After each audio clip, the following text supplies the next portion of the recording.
Don మీడియాకు స్వాగతం. దివ్యాంగులకు విద్య, ఉద్యోగాలపై అవగాహన సదస్సు.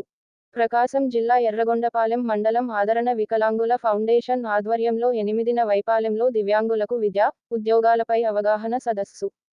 ఎర్రగొండపాలెం నియోజకవర్గ స్థాయిలో ఈ నెల 8వ తేదీన ఎర్రగొండపాలెంలో మండల పరిషత్ కార్యాలయ ఆవరణలో ఆదరణ వికలాంగుల ఫౌండేషన్, యూత్ ఫర్ జాబ్ స్వచ్ఛంద సంస్థ తిరుపతి వారి సౌజన్యంతో అన్ని రకముల దివ్యాంగులకు 18 నుంచి 34 సంవత్సరాల వయసు కలిగి ఉండి 10వ తరగతి, ఆపై చదువుకున్న నిరుద్యోగ దివ్యాంగ యువతీ యువకులకు విద్య, ఉద్యోగాలు, ప్రభుత్వ పథకాలు తదితర అంశాలపై అవగాహన సదస్సు నిర్వహిస్తున్నట్లు ఆదరణ వికలాంగుల ఫౌండేషన్ అధ్యక్షులు బూదాల చిన్నయ్య మంగళవారం తెలిపారు.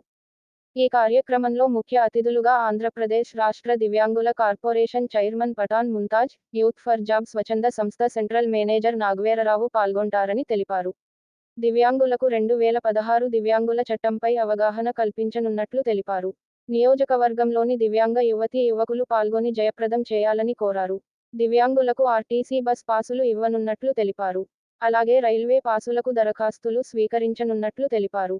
మరిన్ని వార్తల కోసం మన ఛానెల్ను సబ్స్క్రైబ్ చేసుకోండి.